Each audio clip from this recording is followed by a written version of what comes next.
So I guess we can get started. Today I'm going to be talking about code generation. And so this is a research topic that I've worked on for a long time now. I like a lot. It's become very useful nowadays, which is very exciting.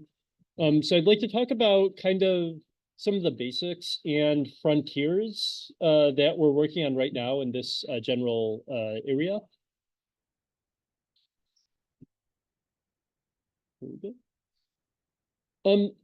So before I get into code generation specifically, one thing I'd like to point out is for the next 4 or so classes, I'm going to be talking about tasks. And up until now, I've been focusing on a lot of like general things that weren't as much about any specific task. And I know that not everybody's going to be interested in the 4 tasks that I'm talking about in the next, 4 lectures. But I'm going to be covering various things about different tasks, and hopefully you can map the same questions onto whatever task you are interested in if you're not interested in any of the ones I talk about here. So basically what I want to talk about is the task objective, like why do we do that task? Why is it important? What data sets can we use to train or test our models on these tasks? Evaluation metrics, and how do we evaluate both manually and automatically with respect to how good we're doing? And finally, models and methods. So, how do we solve the problem? And so for code generation, first, I'd like to talk about the overview and objectives of code generation. So basically, code generation is the task of generating executable code as an interface to a program or to computers. And there's a lot of different ways we can do this. Why do we want to do this? So the first thing is that software engineering is really important, and being able to generate code accelerates software engineering. Now code generation is practical, and I hope that everybody in the class is using some sort of, code generation to accelerate your own workflow. If you're not, I highly encourage you to try it because it's very useful. Second, it also does things like enabling models to access tools. And even if you're not specifically working on a software related task, this can be helpful. But I want to talk about this in a later class when we talk about LLM agents. So I'm not going to be talking about that as much this time. One other thing that I forgot to mention here, which I'm also going to talk about in the later class, is even if you're not using code at all, training on code has been shown to cause some benefits to learning models.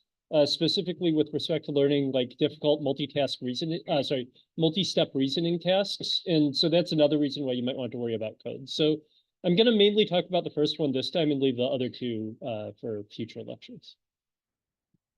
So specifically for this task, our input is some sort of specification of what we want to do. And our output is going to be code. So when you write a program, how do you describe the thing that you want to implement in the program before you implement it? Like, what are some of the specifications that people can give you? What the input and output of the functions are. Yes. Sorry, what types the inputs and outputs of the function are. So those would be like type hints in Python, for example. Yeah, that's a good one. It's actually not on my list of things here, but it's a good point. Yeah. Any other things? Yeah. Complexity requirements, constraints. That is also not on my list of things here. That's a good one too. And any slightly more straightforward things? Pseudocode, yeah. In pseudocode, what is pseudocode written in? Natural language, yeah. So natural language inputs are one thing. So I will tell you, I want a program that I want you to write a web interface that allows me to order pizza or something like that. And that would be one way to do it. Any other ideas? Yeah. This is what I want. Like content. This is what I want. this is what I have and this is what I want. Yeah. So that's especially the case if you're like modifying a program or something like that. So that's actually the next one on my list there. So good point. Any other ideas?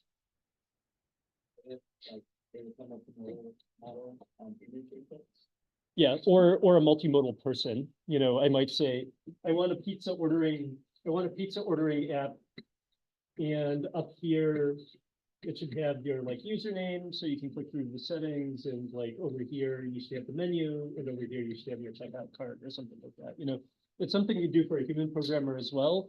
Until recently, we couldn't really use that with like actual models, but yeah. Well, that was my fourth one, but and then the other one, inputs and outputs. This could come in the form of like unit tests or something like that, where it's like, yeah, this is it input, this is the expected output. So these are all things we use both as human programmers and in code generation models.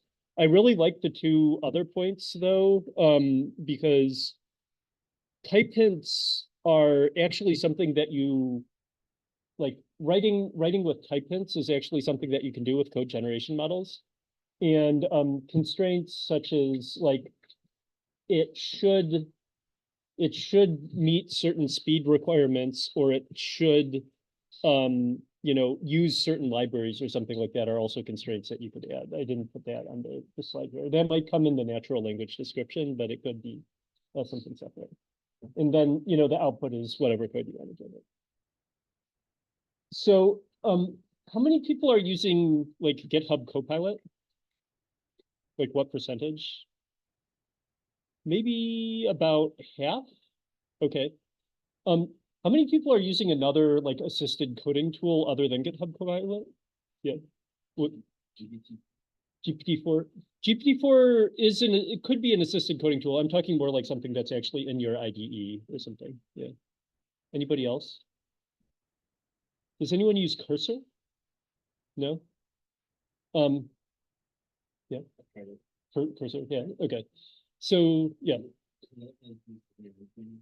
Collab, AI and Collab, yeah. So I think there are a lot of these going around. I use Copilot myself. I have not used Cursor. I do use GPT-4, and I'll show you an example of how I use them differently. If you haven't used Copilot, hopefully this will work. I just made a simple video. Oops. Okay, that's not working. But anyway, you type your you type and it basically completes your code. So this is an example here. And I didn't write any of this code actually. I just wrote the comments and then it filled in the actual code for me. And also I didn't exactly check if it's correct or not. So if there's any mistake, it's Copilot's fault, not my fault. But it looked correct to me. So and oh, by the way, you get to use it for free with your CMU account. So if you don't want to use it but don't want to pay for it, you're in luck because you can use it for free. Another example is GPT-4 or more recently Claude 3. And basically, this can do a different variety of things. So we talked about screenshots. And basically, I asked Claude to create a React app that replicates the Claude interface by giving it a screenshot and asking it create a React app that looks like the screenshot. And then it gave me a whole bunch of text. And in the end, it started making this container here. And this, it basically is skipping some of the styling stuff because large language models, I think they're basically trained so that they don't give really, really long responses because like if you asked for something that would take a really, really long time and then the model just complied and gave that to you for a really, really long time, it would cost them a lot of money. So I feel like they basically try to train the models to only output like 1,000 tokens at a time or something like that. So it won't actually go out and program the whole project for you, but with a little cajoling, if you say, okay, now implement this part, now implement this part, now implement this part, you can end up with some pretty interesting stuff. And let me let me see if I can show you an example. So I know a little bit of React, the front end framework, but I don't know a whole lot. But recently we've been working on an open source assisted coding app. And most of this was just written by Claude. I said, I want an app that on the left side, it has a chat window, and then on the right side, it has three panes. One is a terminal, one is a planner, and one is a code editor. And so it gave me something. It was kind of ugly. So I said, okay, make the background black, change the CSS file so that you have like a user icon and a robot icon and stuff like that. And after this, I wrote very little of this code. I wrote like 1% of this code or something like that, and it's able to do these sorts of things for you. So if you don't like writing front ends, good luck, or good news that you can come up with a passable front end without actually having to write it. Nonetheless, good front end engineers will come up with something much more beautiful than that. So basically, why did I want to say this? I think GitHub Copilot and Claude or GPT-4 serve very different purposes. GitHub Copilot is code completion, and it mostly works for shorter things. So it's like completing your next thought in your code, in code that you know pretty well. Something like Claude or GPT-4 is much better for really long things, where you want to build like a full class or something like that. And I also have found that if you're coding in a language that you're very familiar with, Copilot might be more useful because you want fine-grained control and you want it to fill out things to make it faster. Whereas if you're coding in a language that you're not very familiar with, something like Claude is good because it can write a whole, program for you. So these are the differences. Another thing is GitHub Copilot needs to be frighteningly fast because it needs to move at the speed that like programmers are thinking and programming next. Whereas something like Claude, it doesn't, using it in the way that I use Claude here doesn't really matter because I can say, programming me a web app, and then I can go and have dinner and come back and have a web app, and I'd be perfectly happy with that, right? So the latency requirements are also different. Cool. Any questions here? Yeah. At debugging code, they are so Copilot, I haven't actually tried it that much.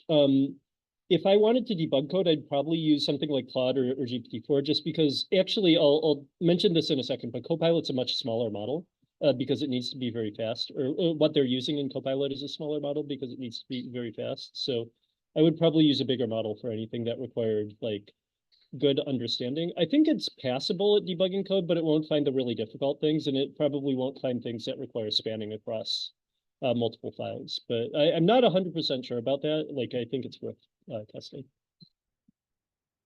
Any other questions? Okay, so if I haven't convinced you that as software developers you should be using this, hopefully this next slide will. So this was a study that was run by GitHub shortly after Copilot came out. And so why do we do code generation? Why are people very excited about it? So the first is making software is important. And I recently calculated from some labor statistics, and the total amount that software developers make in a year is $175 billion. So that's providing at least that much, value. So it's a very high value profession. So if we could make it faster, it would have even more value. Another thing is code generation leads to large improvements in productivity. So GitHub ran this study where they randomly assigned developers to groups who would either use Copilot or not use Copilot. And they assigned them the same task. And basically the people who use Copilot, their rate of completion went up by 8%.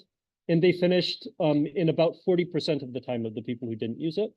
And so I think this is, they say 55% less time. So this is very impressive, but it's also not at all surprising if you're using a assisted coding assistant. It just makes you code faster. Also, if you don't like writing doc strings, it's really good at writing doc strings, so you can write documentation for your code, not worry about it. So, okay, cool. So there are differences between code and natural language, and I've listed a few of them here. And the differences between code and natural language also affect how we build models for this task. So the first one is that code has strict grammar.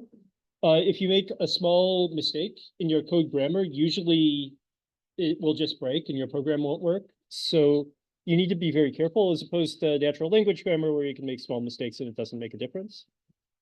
Another thing is, in code, you know the semantic flow of the code. And so we know that certain variables correspond to each other. We know that they're flowing through the program in a certain way. Another thing is code is executable, so we can actually execute it and observe the result, unlike in natural language.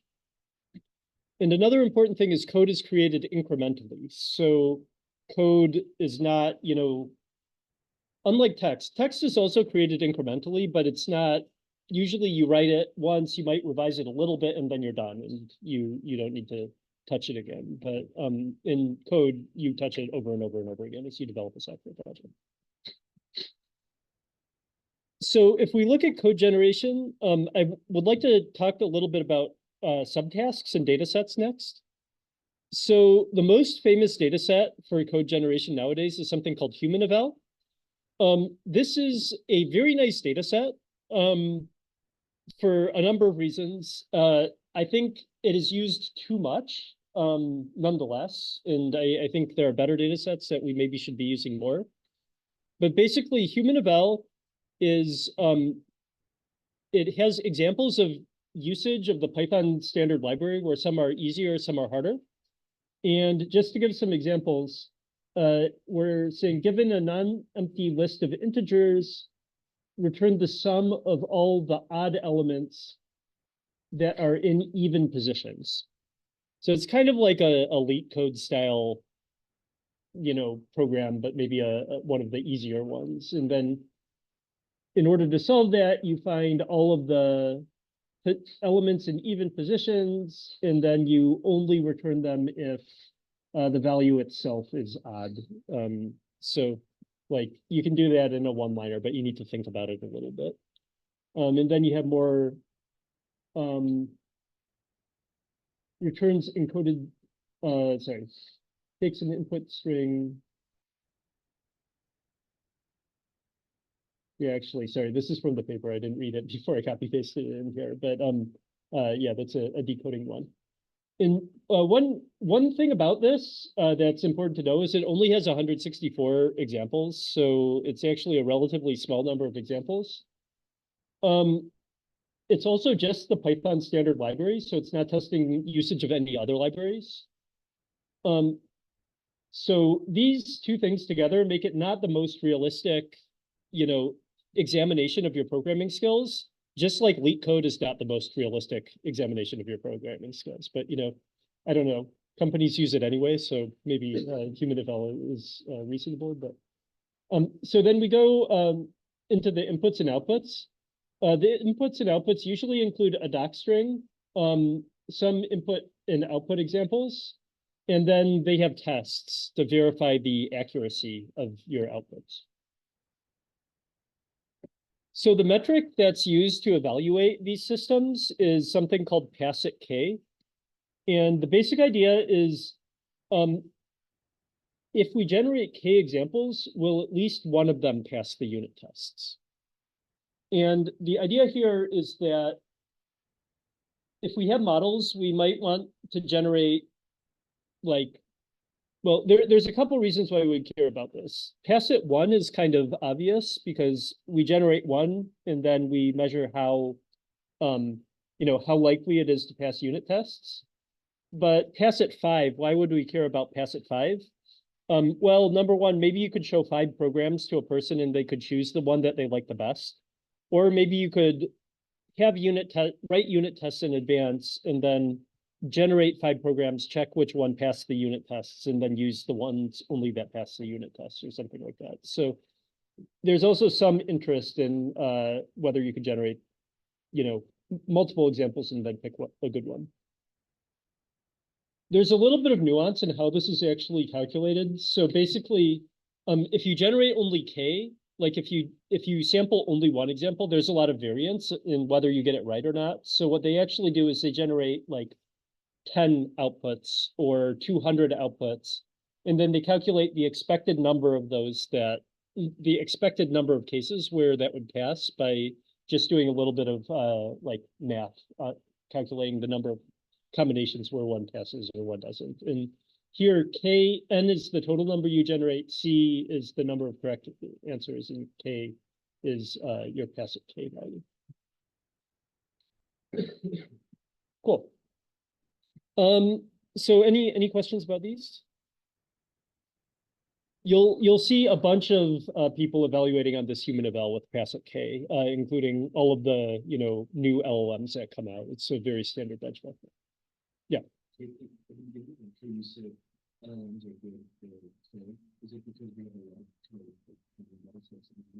Yeah, that's a good question. I think I'm going to cover that a little bit later, but I might as well say it now. So LLMs are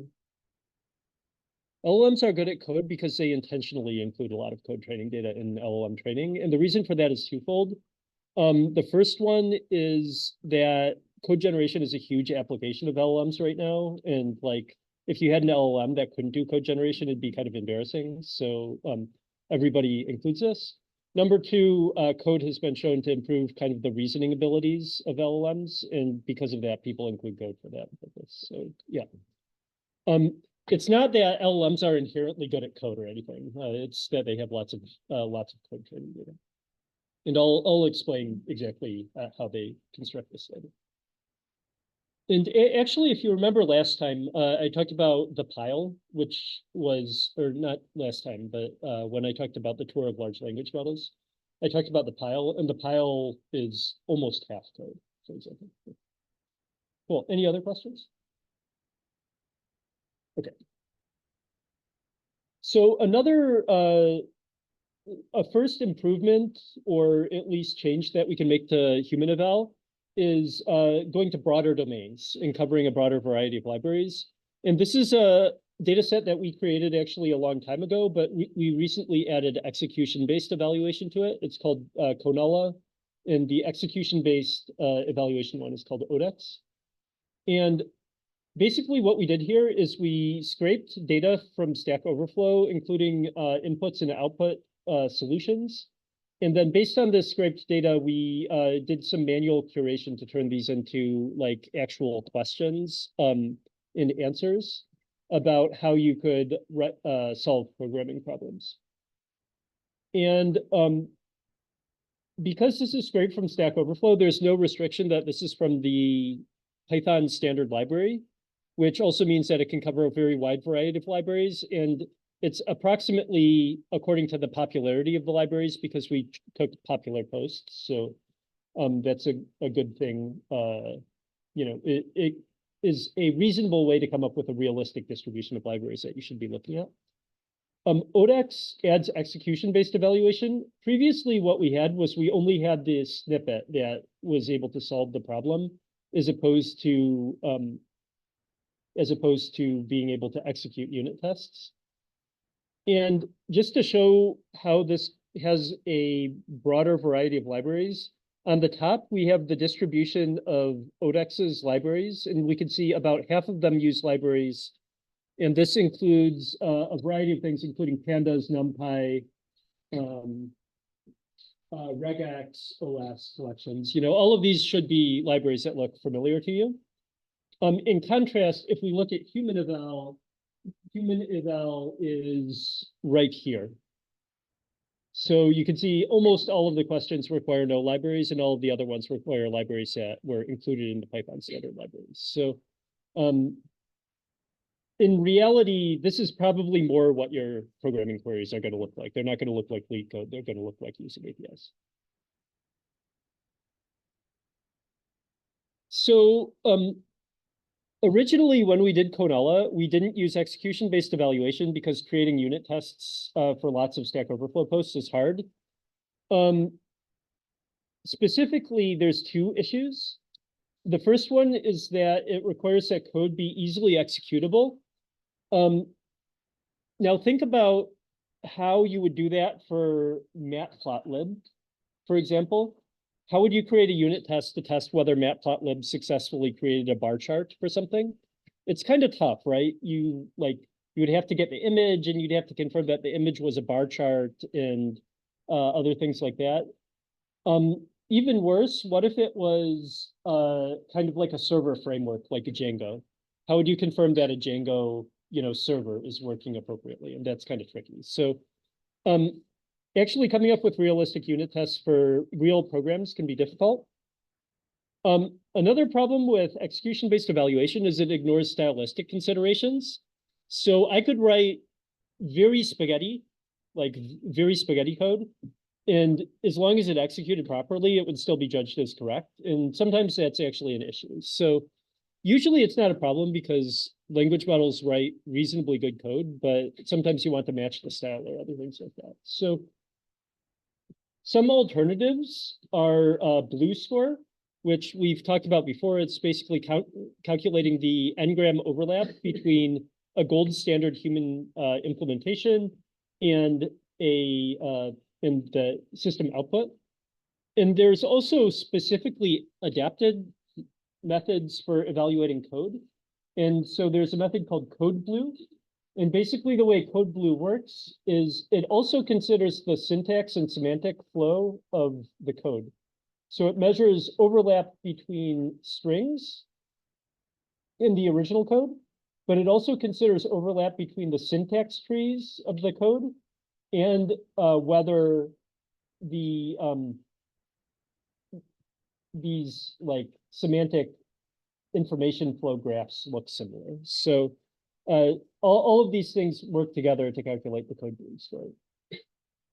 One thing I should mention is, how do we get these syntax trees in the first place? For example, if we're talking about Python, there's a Python AST library for abstract syntax tree. It's just part of the standard library and it's necessary to run the Python interpreter. So you can just get these trees directly from the Python AST library. Not hard to do. For this, I forget what they did in the CodeBlue thing, but there are analyzers that allow you to analyze this control flow. So this is taking advantage of the fact that code is, predictable. It has predictable syntax, and you can analyze these things. One disadvantage of Blue and CodeBlue, of course, is that you can write two very different looking programs that actually are both correct, and Blue will underestimate the goodness of those programs. So maybe using both of them together is appropriate if you can write unit tests of this.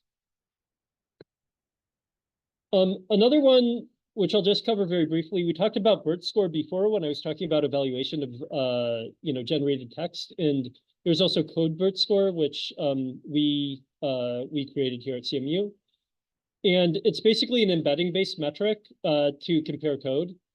And so BERT score, if you remember, basically what it did is it calculated the cosine similarity between each of the tokens between a generated text and a reference text. We do exactly the same thing for code. So we calculate the cosine similarity between tokens for a reference code and generated code. And we released a model called CodeBERT, which was basically BERT, but continued trained on lots and lots of code that allowed us to do that. And basically, we were able to demonstrate that this gave better correlation, both with final execution accuracy and with human judgments of whether the code was correct. And so some people created a data set of human correctness judgments, and we were able to correlate better with that as well. Why do we care about correlation with execution accuracy? This is important in the cases when we can't create unit tests or when creating unit tests would be too expensive. So this gives us a better approximation for what we would get if we ran unit tests in those cases. So is the code structure like if I have a house?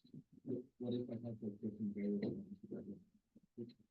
Yeah, so we did not consider code structure here. Would different variable names affect it? Yes, different variable names would affect it, but not as much as the other metrics, which is why it's better, why it has better correlations.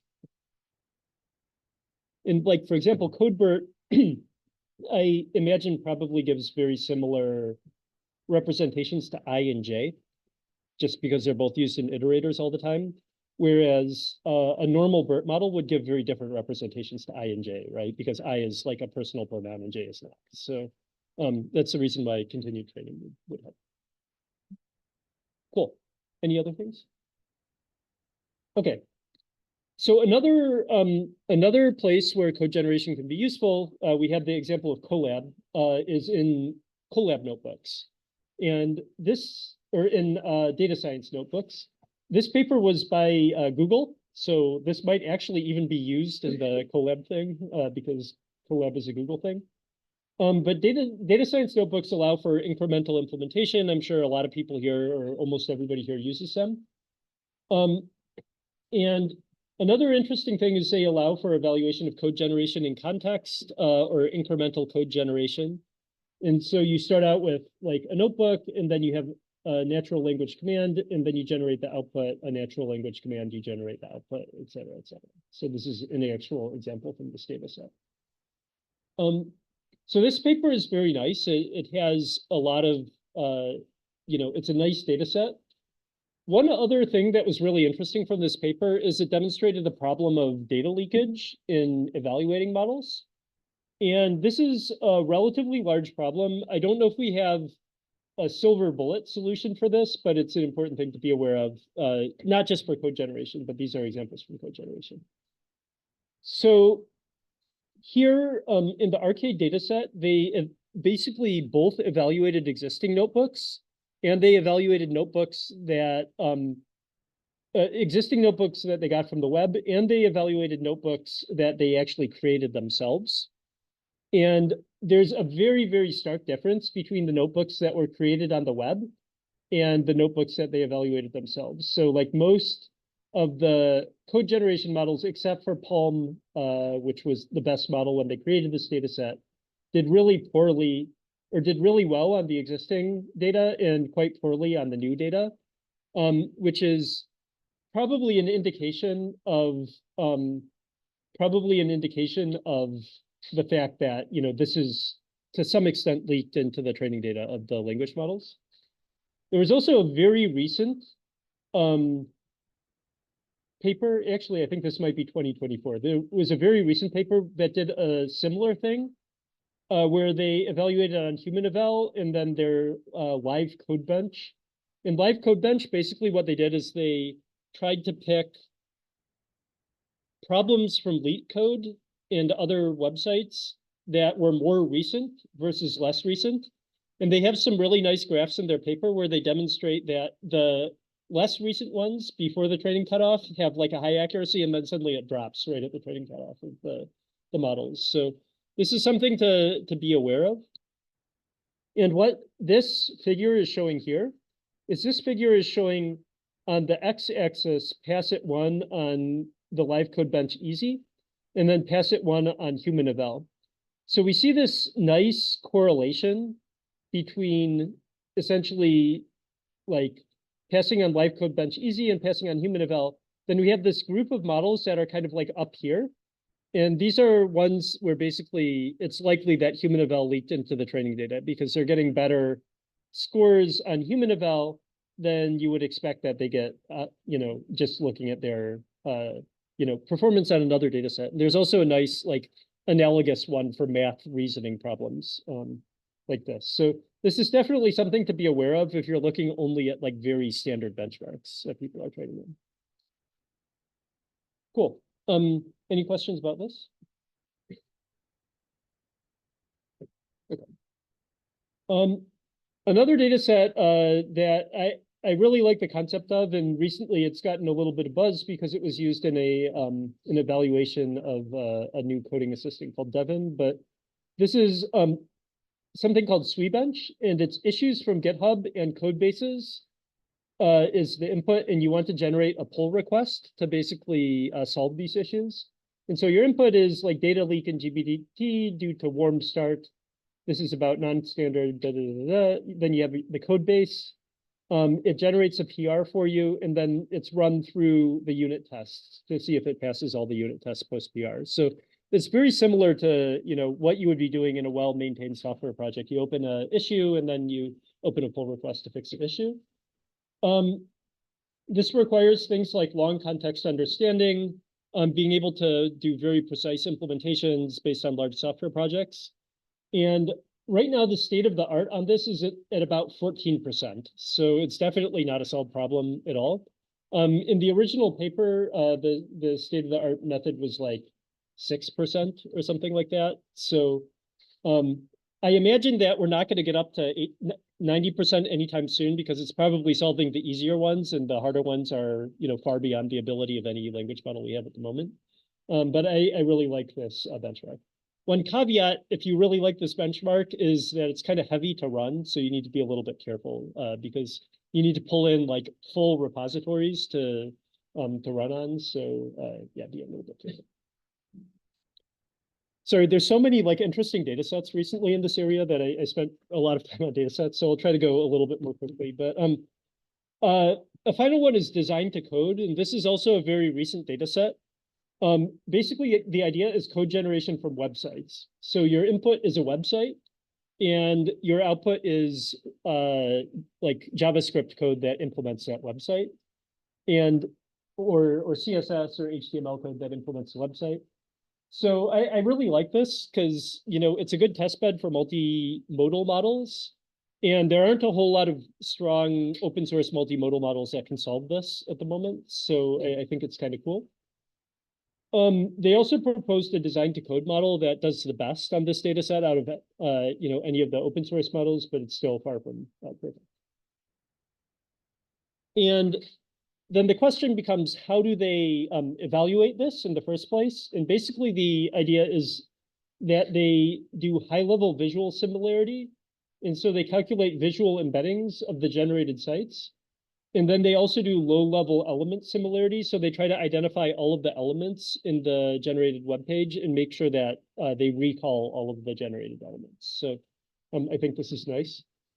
One thing, if you notice, if you use even state-of-the-art like closed models like Claude 3 or GPT-4, is they're really bad at this recall.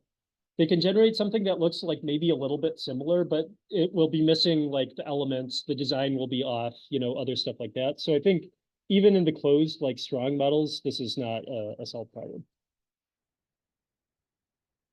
Cool. Yeah.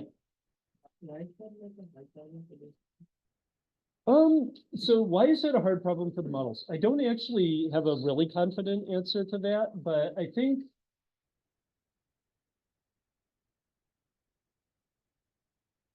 so one thing I can tell you is that they are able to improve.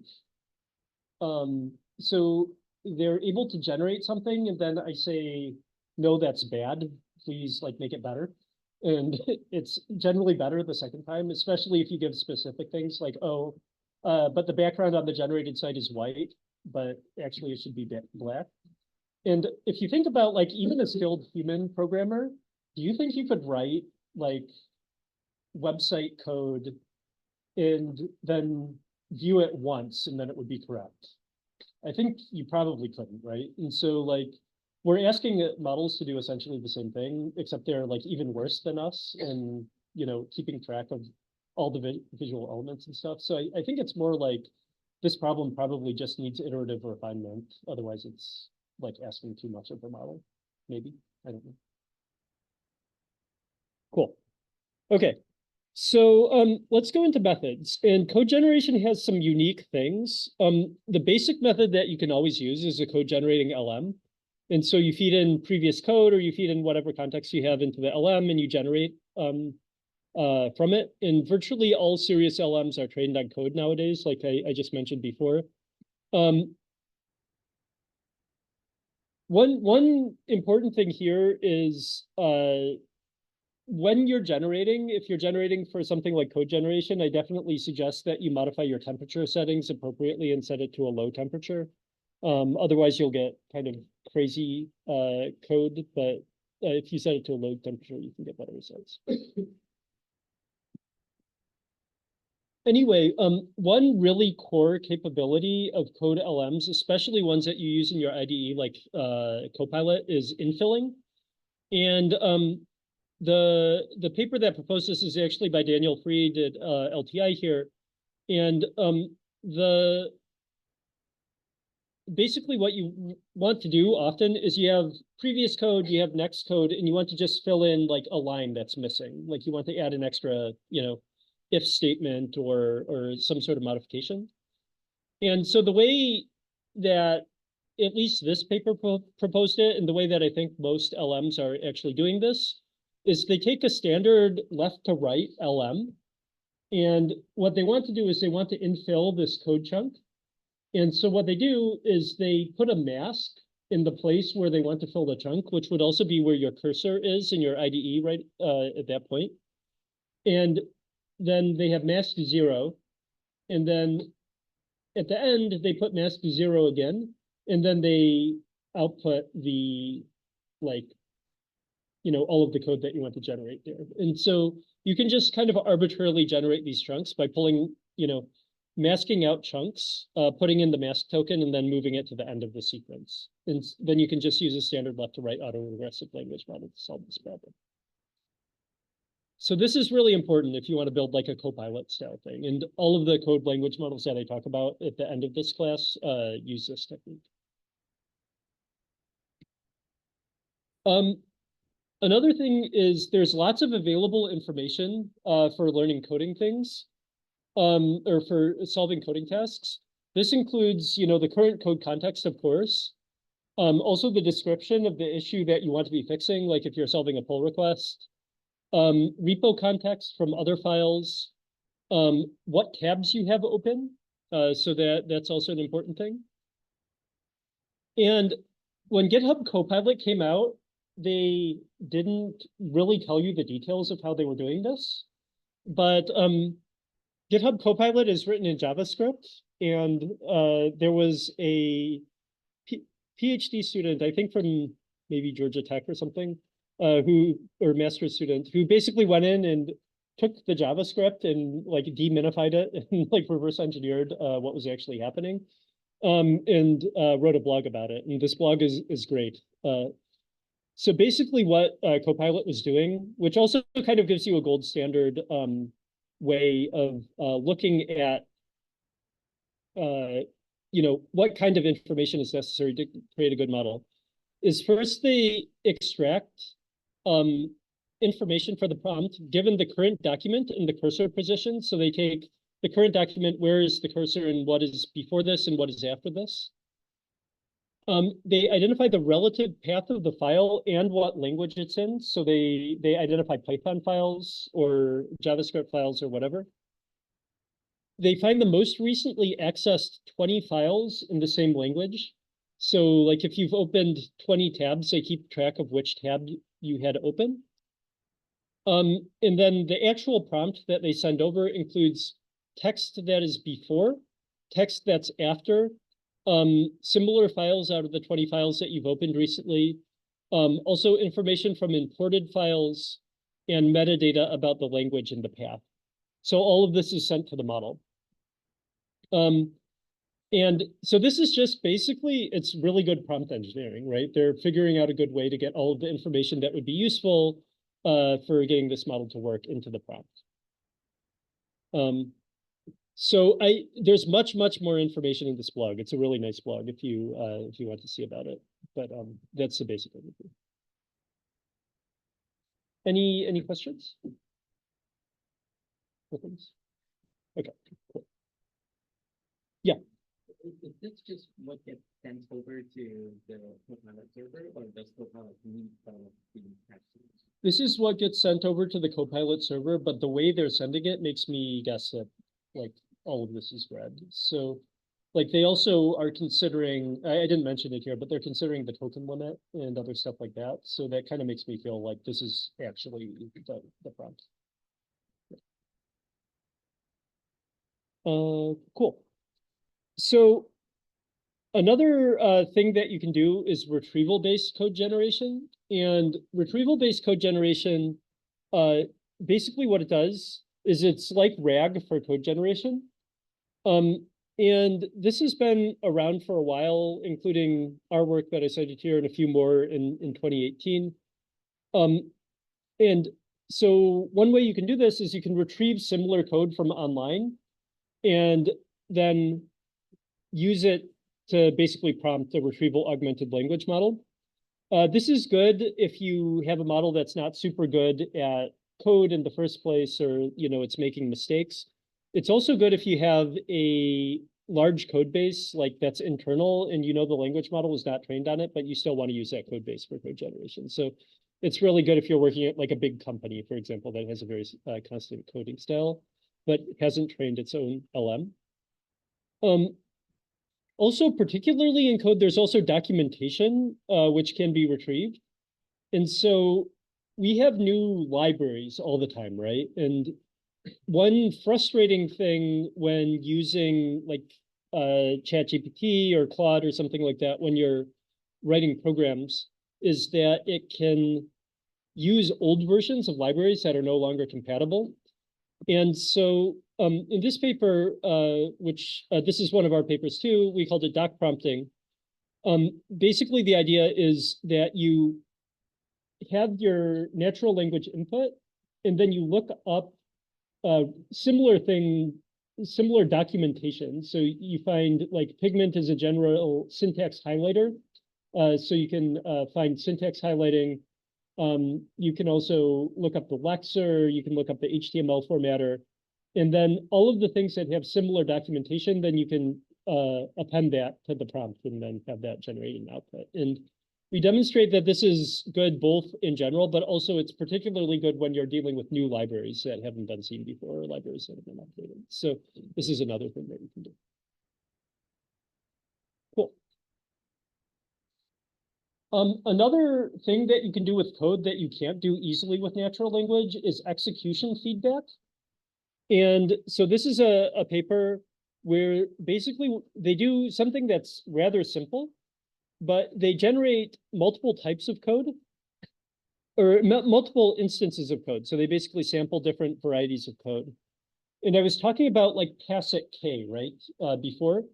Tacit K is good if you have some way to confirm which output is correct. Like you already have unit tests and you can run the unit tests and identify which one passes the unit test, or you can have a human check it. But in the case when you can't do that, what can you do? And basically what you can do is you can execute all of the code snippets that the model generated and check if the outputs overlap with each other. And if you have, 30 programs that all generate very similar outputs, then those outputs, then that program's probably correct. And then you can just pick one of them according to some criterion. Specifically, in this case, they picked the program that has the lowest Bayes risk, like when we talked about minimum Bayes risk in the decoding lectures. So they basically execute a lot and then calculate the Bayes risk of that. Cool. Yeah. Yeah, and so like self-consistency is a variety of Bayes risk. And they're using Bayes risk here because outputs might not be exactly the same, but being closer is probably better than farther away. Yeah. If they don't have access to other terminal, just the comparison, like the comparison of the code. Yeah, that's a good question, especially if you use something good like CodeBert Store to do that comparison. You might not even need to execute that. So, yeah. I don't think they did that in this paper. Cool. Another interesting thing is there's several lines of work on fixing based on error messages. So the basic idea is you generate code, you try to run it, you get an error message from it, and then you feed that back to the LLM in order to, correct the error. And like LLMs, if you give them an error and you give them buggy code, they do have some capacity to do that, especially as you get to the stronger LLMs. So this is kind of a nice paradigm. This paper, Intercode, actually generalizes this a bit, and it's more recent. That's why I cited it here. And so this also like says you can do single turn code generation. You can also say, oh, could you please try again? You can also do planning and solving and other stuff like that. So this is a good kind of like environment if you're interested in making these more like interactive coding assistants, for example. So you could take a look at that. Cool. Another important topic is code synthesis from input-output examples. So actually, when you said code generation or code synthesis, like 5 years ago or 10 years ago, a lot of people would think about this. So this has been around a lot longer than code synthesis, than serious inquiries into code synthesis from natural language. So basically, the way this works is it can have no natural language whatsoever, but you still can try to guess the input from input-output examples. When would you want to do this? So one example of this is something called flash fill, which has been around for a very long time in Microsoft Excel. And basically the way it works is you have one column, and the column might be like Graham Neubig and yes, I'll just click on Dan Freed because he also works at the CMU. And so we have this column, and then we have like G Neubig. And from like one or a couple examples, basically what it does is it tries to induce a program that can generate all of the other examples properly. So in this particular case, that would be, like split, take the first character from the first one and all of the last one, and then concatenate and then lowercase or something like that, right? And so this is useful in some cases, like, in Excel, when you have this long sheet and you want to fill in the rest of it. And this has actually been deployed, in Excel and widely used. If you're interested in this topic, there's a fair amount of work in it. There's a little bit less work now because most people are focusing on learning programs from natural language and other stuff like this. But this slightly older paper called Terpret explains a bunch of the different methods that people used and how you how they compare and stuff. And also Joshua Tenenbaum's group from MIT has done a lot on program synthesis from input-output examples. So you could also take a look at that. That sounds interesting. One thing about this is these generally are mostly done on domain-specific languages. So they're mostly done like only for regexes, or they're done only for, SQL or something like that, not for the more general purpose languages, just because the problem without any natural language specification is harder. And so you need to like make the search space smaller, or traditionally you needed to make the search space smaller for it to be tenable. So that's another thing to know about. Cool. Any questions about these? Nice. Okay. So finally, in the last few minutes, I'd like to talk about CodeLMs. And I'm going to go through about 4 of them. The first one is Codex. And so, actually, what I should mention is all of the LMs that I talked about up until this point are CodeLMs because every LM trains on code. So I'm mainly going to be talking about one specifically for code this time. So Codex is the first and kind of like first really big impact CodeLM. It was created by OpenAI. Originally, I don't know about the deployed model now because, they don't release the details of it, but originally this was trained by continued training from GPT-3. So they had a text LM, and then they just continued training it on lots and lots of code from GitHub. So yeah, the data was lots of data from GitHub. If you did anything on GitHub at any point in your life, you might be contributing to Codex. So thank you on behalf of OpenAI, a $80 billion company. And importantly, it powers, I believe it still powers GitHub Copilot. One interesting thing is they had a large version of Codex. And then they had a smaller version of Codex called CodeCushman. And the thing actually powering GitHub Copilot is not the largest version. It's not Code DaVinci, it's CodeCushman, which is smaller and much faster. And the reason why is probably twofold. Number one, you need really fast responses when you're, working on code. And there's actually, in Copilot, there's some caching and other stuff like that to make your responses very fast as well. The second reason is probably it'd just be too expensive for them to run DaVinci over all the code bases for how much they're charging you for Copilot. So like every single time you like change something in one of your files, if you're using Copilot, it's rerunning an LLM. And that would become very expensive if you look at the token count. So I think they're using a smaller model because of that. But nonetheless, it's very good.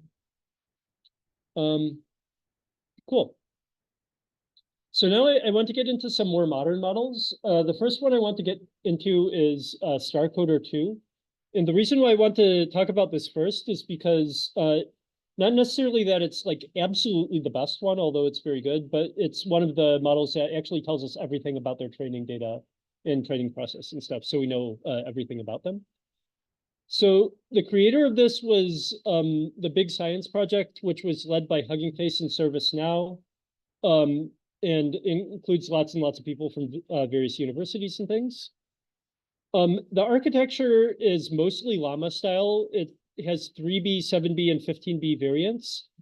One interesting thing about all CodeLLMs is that they all do long context. They all do longer context, and they all reconfigure rope for longer context specifically. So rope has a theta parameter that allows you to tell how long the like sine waves and stuff like that are. And they always change the parameters so that the context is longer. So that's another good thing to know about. The training data section of this paper is really fascinating. It's a really good way to look at, how much data engineering goes into making a good model. And just very shortly, they give a lot more detail in the paper, but it's trained on code, including the stack, which is just a huge amount, like repository of code that I'll talk about in a second. Separately from that, it was trained on GitHub issues. It was trained on pull requests, Jupyter notebooks, Kaggle notebooks, documentation, and also intermediate representations from LLVM. So LLVM is like intermediate compiler style thing that is used for compiling code. And it was also trained on a few code relevant natural language data sets. So for pre-processing, they do something pretty interesting, which is they add metadata tags, such as the repo name and the file name and other stuff like this, 50% of the time. And they do this 50% of the time because they want the model to work with them, but also be robust without them. And so you can either add them or not add them at test time. They also do infilling. Every serious CodeLLM does infilling-based training. One interesting thing about this from the training perspective is they actually trained it for 4 to 5 epochs, which is much more than we normally do. So normally we only train for like 1 epoch over, all of the data we have, but here they were training for longer. That's just because the amount of data they can get for code is less than the amount of data they can get for all the natural language on the internet. So the data set that they created is the stack 2. And this is a code pre-training data set. One interesting thing that they thought about was license considerations. So I talked about the how copyright is a problem when training large language models 2 classes ago. And so here they specifically tried to find things with permissive licenses. And so what they did is they basically looked at the license on GitHub. And if the GitHub license was permissive, they marked it as permissive. Then they tried to detect licenses. And then if all of them were permissive, they marked it as permissive. This is a huge table that they have in the paper of all of the data that they have. And, I'm not going to go through all of this, obviously, but what you can see is some of the biggest data sets are like Java, PHP, Markdown, and Python and other stuff like that. So you can see the major programming languages have lots of data, but there's also a long tail. So if you like your, more esoteric but cool programming languages like Rust, yes, it has Rust too. So we can do all of those things.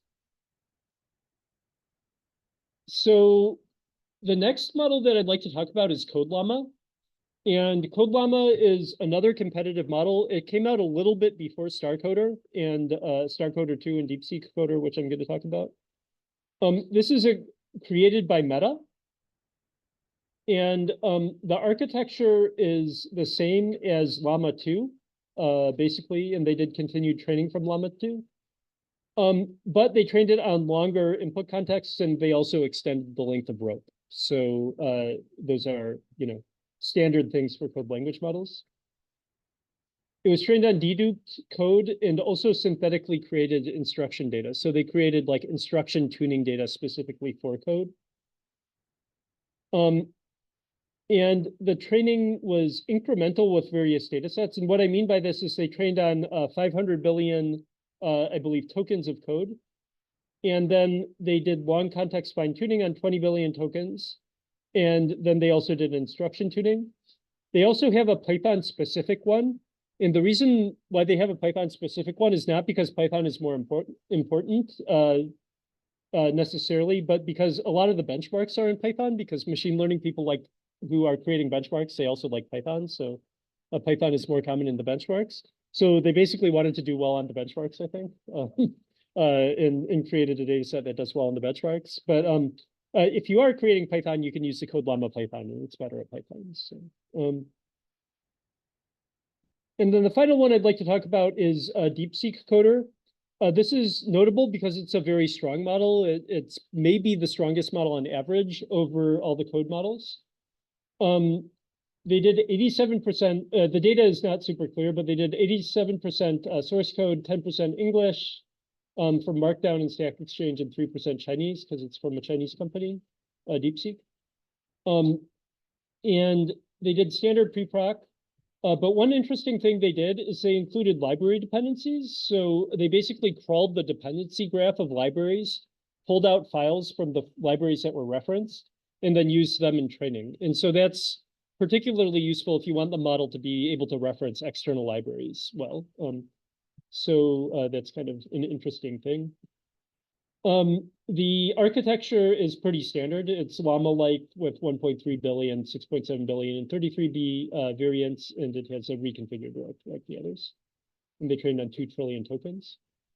So then a question becomes which one to use.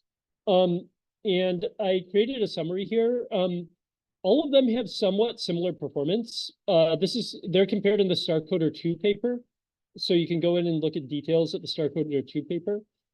DeepSeek Coder seems to be strong on standard programming tasks, whereas StarCoder seems to be strong on data science notebooks. So like on average, it's better at kind of Jupyter-style notebooks, but all of them are good models. All of them are not quite as good as like GPT-4 or Claude on like the very, more complex tasks, but they're available and you can fine tune them and do other things like that as well. One caveat about the DeepSeek thing is actually, if I go back to this slide, a lot of the models up here are DeepSeek. So you do need to be a little bit careful about like interpreting their HumanEval results, because it's possible that the model was trained on data very similar to HumanEval or something like that. So do take that with a grain of salt. But even on other data sets where presumably the model has not seen those data sets, it still does very well. So it's not like it's, as you can see, it's still one of the most competitive code models, even on this new LCB data set. So that's one thing to be aware of. Cool. That's all I have for today. I love to talk about this topic. I've done a lot of research on it, so I'm happy to discuss any questions if people have them, either in front of everyone or afterwards. So. Any questions? Yeah. Just wondering, is there a good way to like enforce the output during inferencing using things other than models and probability distribution? Because it's code and there's certain contextual. Yeah, great question. Is there a way to enforce restrictions at decoding time other than using the model's probabilities? Because this is code and we know the syntax. Yes and no. There are, for code, it's not always immediately obvious. Like, I mean, one thing you can do is just generate a bunch of results and throw out all the syntactically incorrect ones. That's easy, right? But if you don't want to do that and you want to do it at decoding time, it's dependent on you being able to have an incremental syntax parser that allows you to like throw out bad hypotheses like incrementally. And that's possible. That's very easy for some languages and not as easy for other languages. One really big thing right now is JSON. So like a lot of the time people want to output JSON then parse the JSON and use it in some downstream task. And there actually are libraries, just to give a few.